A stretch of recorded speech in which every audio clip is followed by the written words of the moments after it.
Uff, yeah, Noor. Hi, my name is Noor Roy Chaudhary, and today I am here with a personality who is probably, oh my god, I'm already nervous looking at her. This is possibly my biggest interview I've ever done in my life, and with a person like Barkha Dutt. But let me start with the most obvious question. Why did you become a journalist? Well, first I want to say I'm quite enjoying the role reversal, although I like to be in control, so I much prefer being on that side, and it's a loss of control to be on this side. No, trust me, you are still very much in control. Well, I'm going to try and be, certainly. Why did I become a journalist? Actually, a lot of young women in particular ask me that, what do we have to do to become journalists? And I always say, especially to college-going girls, that, you know, you don't have to decide right now. Your profession, what you love, will come upon you. You don't have to decide at 16, at 17, this is what I'm going to be. And with somebody like me, I was a trained film and television producer. My first degree was in mass communication. I wanted to make movies, I wanted to make documentaries. I applied for my first job as a sound mixer. I didn't intend on being a reporter. Wow. But because we were a small organization, private television had just come to India, everybody kind of did everything. So when I was being hired, I was told, okay, you can be a producer, but you go out and report as well. So I said, okay, I'll go out and report as well. I had, of course, grown up as a journalist's daughter. My mother was among the first women journalists of her generation. She covered a war before I did. She covered the India-Pakistan war in '65 before I did in 1999 in Kargil. But I had not planned on being a reporter. I had wanted to make movies and or be a lawyer.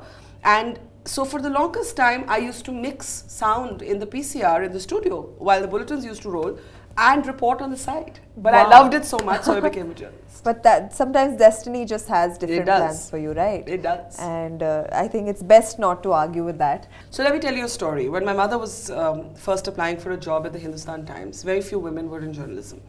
So when she went to apply for the job, he said, well, we don't usually hire women, but if you want, you can cover the flower show, right? So when you told me this thing about how you're allowed to cover entertainment, or he encourages you to cover what he thinks are the soft stories, I've actually seen this happening, right? I've seen women in particular getting boxed into roles which their bosses or their colleagues whom they're competing with might think are non-threatening. And I'll tell you another thing that bothers me about the profession is that, you know, according to me, yes, to be confident and articulate is one thing, but to have so much emphasis on how people look, what they wear, whether they glamorize it enough, whether they brand it enough, you know what, this is news. This isn't the glamour industry. And I am a bit concerned that the people that we now draw to the industry, some of them are fantastic, but a lot of them are becoming journalists just to get their mugs on TV. Absolutely. Because they think it's glamorous. And what they think is needed is not what's needed to become really a passionate journalist. Yeah, you want to never step out of your studio, you want to sit behind a table all your life, you want to look good and speak good English. That's one kind. That's one kind of work. But it's not getting dirt under your nails, going out there and bringing the story back. Absolutely. I might have come across a couple who just want to get their mug shots on screen. Oh yes, believe me, we all know some of them. Well, I will blame the industry and I will blame the editors, I will blame the absence of good editors for the fact that we've come to that point. You know, when I'm a first generation television journalist of this country, and when I joined television in the 90s, it wasn't like this. So somewhere TV news has lost its way. And that is why you have people joining it for the wrong reasons. And we as veterans of the industry have to take responsibility. Where did we fail the next generation? How did our industry get to this point? Absolutely. It gives me so much hope to just hear you speaking like that. And I hope that it heads in that direction. And have you done any stories that you've not wanted to do? Which is the story of my everyday life.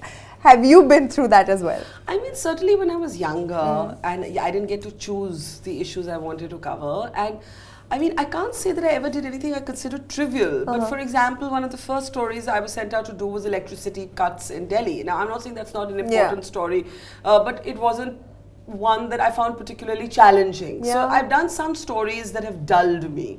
I've hosted shows where I'm on autopilot because one part of my brain has gone to sleep because, you know, I can see myself as a sort of actor in a play rather than a live person, because there's something so formulaic about so much of what we've become. But there are other moments when you take me out to an election trail, you take me out to a conflict zone, and I'm alive, my adrenaline kicks in, and I remember why I chose this profession.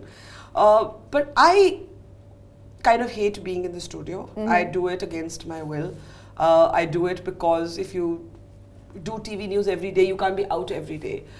So one part of my job that I don't particularly enjoy is being studio bound. I think that's what I would identify, and I do it to give myself the opportunity to travel when I can. But after 22 years of doing this, I think if I could change one thing, it would be like I'd like to pick up just maybe one big studio show and travel the rest of time. Yeah. So celebrities usually get asked questions that they don't normally would have liked being asked. Sometimes about issues that don't concern them, sometimes about other controversies that they are not directly embroiled with, sometimes about people that they do not. Can I interrupt you there? I mean, I don't think any journalist should think of herself as a celebrity, but be actual celebrities like film stars. Why are they so, what's the word? Too many of them are too timid in this country. You know, I look across to America and I see so many people taking a big position, and I've asked so many of my friends or actors, why aren't you as vocal? And sometimes I empathize because I've actually seen interviews I've done really land people in trouble. And it's not like I set out to get them in trouble. I'm doing my job. They're answering the questions, and then suddenly, you know, you'll have them being abused on Twitter or being called all kinds of names, and then they want to withdraw from that position or not do real interviews again. And that is such a tragedy, you know, that people are able to bully people into silence. And when people are in the public space, I think they come under a different kind of pressure. But I wish they'd hold their own and stick to their positions. Absolutely. No, I guess it's all because of a lot of experiences, because of the things that like you said happen, like they get trolled. Nowadays people even land up throwing stones outside their houses and stuff like that, you know. It is putting themselves in a position of danger to some extent. But they have influence and they have standing and they have following, and if they aren't going to take, you know, I'm not saying they have to go out and, you know, fight wars and fight battles, and they're film stars, I get that, but you know, you empower trolls when you let them define your positions. You empower these people. If when I say you, I mean celebrities. And you know, even people like me who are in the public space, we come under a lot of pressure. I mean, I get galis every day. I don't care. I just don't care. So yes, coming back to what if you had to co-anchor a show with Mr. Arnab Goswami? Well, you know, I'm not shy about my views on him, nor is he shy about his views on me. Which is why I've asked you this question very shamelessly. So I once called Mr. Goswami, who I credit for huge success and for capturing a big chunk of the market and the dominant mood. And yet I will maintain that I come from a very different kind of journalistic belief than he does, and a very different personality than he does. I did once call him the Donald Trump of television, and this was before Trump had won the election. So later I was kind of mocked, saying, hey, but he became president, you know, and you were sort of sitting there rooting for Hillary, like both metaphorically said somebody who's a Arnab fan.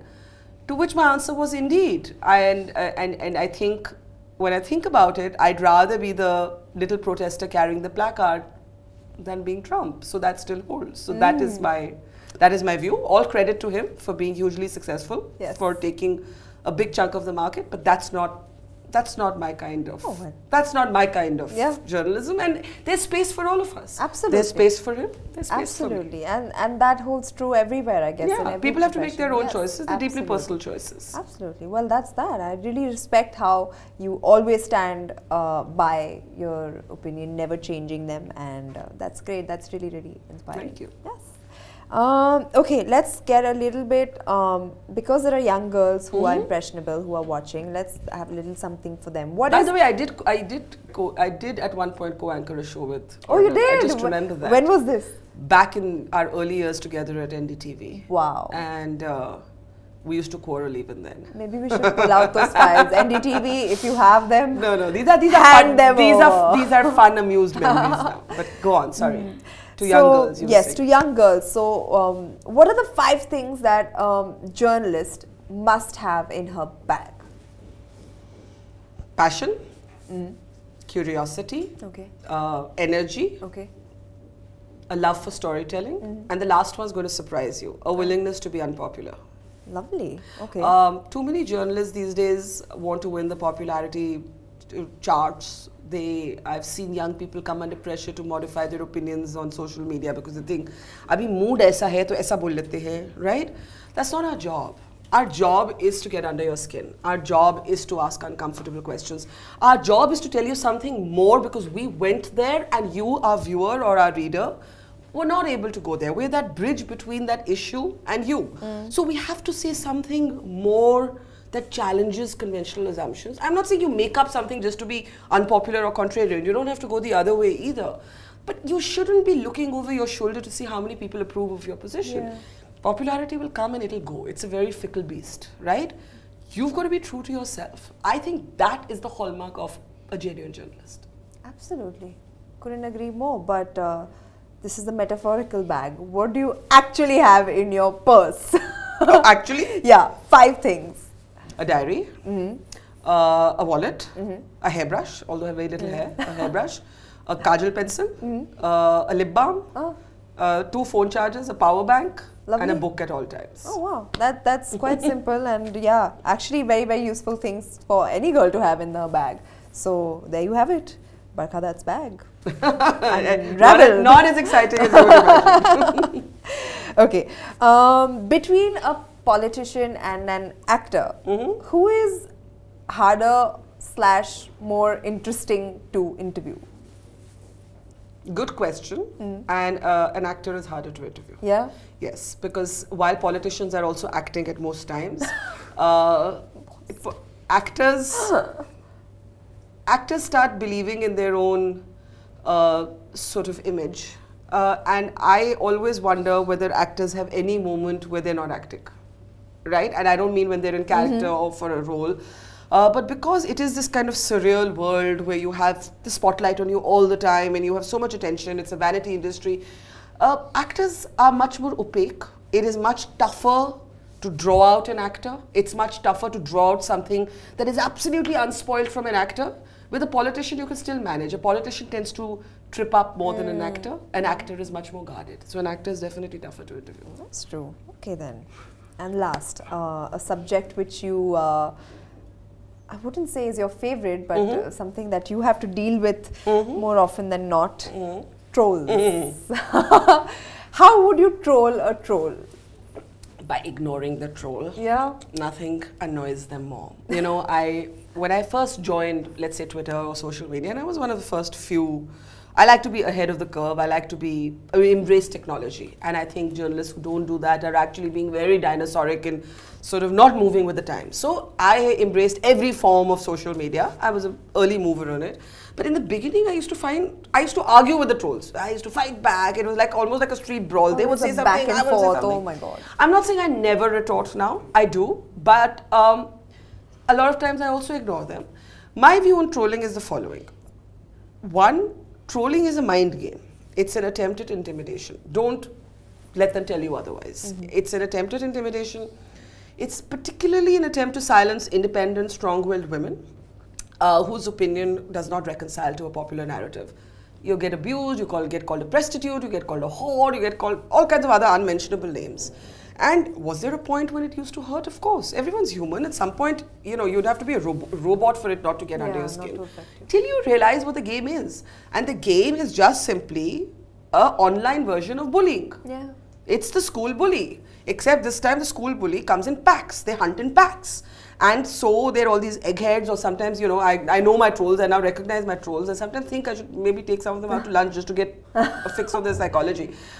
They want to silence you. The best way to shut them down, no, but that's the thing is to not let them ever change anything you'd say on Twitter. Absolutely. And no, that's the thing about them. Because they're so faceless and because you can't see them, they feel that they can say whatever it is they want. If you do eventually end up taking a troll for lunch, I don't think he will be anything to say. Oh, I've had people come up to me, I remember, at events and say, oh, you've blocked, you know. Sometimes, I very rarely block. I only block if it's extraordinarily abusive, but I've had people come to me and say, you blocked me, can you please unblock me? And I say, who are you? I say, well, you know, I used to troll you. And they're these polite kind of people. But I don't know. I don't know the way we are headed, whether they would actually be polite in real life or whether a kind of mob energy would infect them in real life as well. But you know what?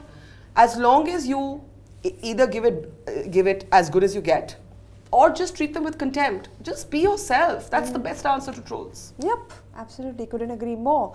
And now that we're drawing to a close to this interview, I want to ask you a very personal question. How did I do? You did well. You actually did well. You came well prepared, and you should consider a long career in journalism. Thank you so much. That is music to my ears. I'm leaving this interview a very happy journalist today, and thank you so much for talking to me. Thank you so much. And it was a pleasure interviewing you. I like this role reversal. Yes. But the next time, I'm on that side. Done. Yes.